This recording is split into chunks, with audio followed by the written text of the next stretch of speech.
one thing for sure, in the state of our industry where we're at right now, which is for those of you who are not filmmakers, it's really, really, really bad right now. It's really tough. There was an arms race with all the streamers. They choked each other out. They overspent. Now the subscribers are coming down. They're spending less. They're more conservative. They don't want to take risks on interesting art.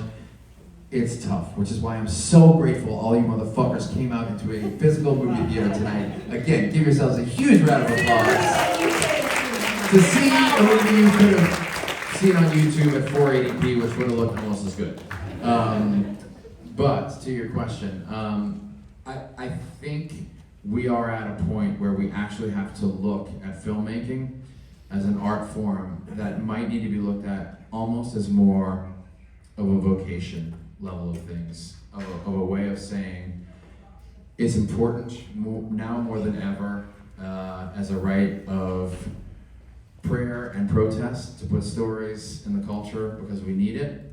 And it's not 1997 anymore where we make this movie and we go to Sundance and sell it for $1 million and it becomes art, commerce, and career launcher at the same time. I think we have to just be willing to accept the fact that this piece of art isn't good enough just that it can go play at second-tier film festivals around the country and around the world in rooms like this, and we see eye to eye, and we have questions, and we talk, and maybe you lose a little bit of money on it, just like some great vocations do, but it's left behind. It's this beautiful piece of art, and we share a conversation piece, and maybe it does lead to something that can be commercially viable in the future.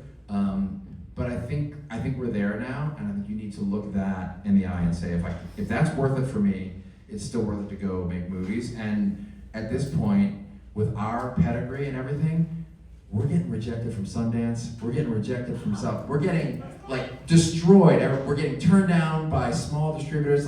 You think we're royalty who's been around and we can do whatever we want? It's brutal. Our egos are getting decimated every Monday morning by submissions. But put the art in the culture because it's still worth it. It's still worth it to get in a room with people and share ideas. And it's hard, and it's much harder, but I think it's still worth it. I will also just add on to this, and I know this question was more for Mark, but I'm going to have an opinion. I think it is really fascinating to look at the movies that were Oscar contenders this past year, which felt like really singular voices. I watched one battle after another, only PT could make this movie. And I didn't love Marty Supreme, but only Safdie was gonna make that movie. They felt so unique and so singular. And there were some real crusty white dude movies that came out. You guys know what I'm talking about? And no one gave a shit. And it's great, let's celebrate these fucking singular voices because everyone who goes to see movies still loves that.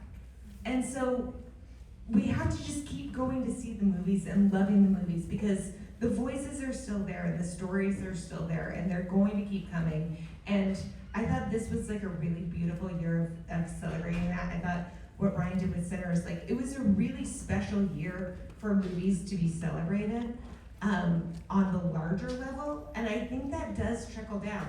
There was so much crusty shit, guys, and no one cared. It all came out there and we all watched it and we were like, it's not for us.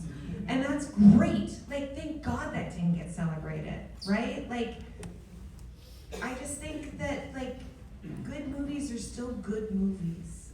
And the business it sucks right now, but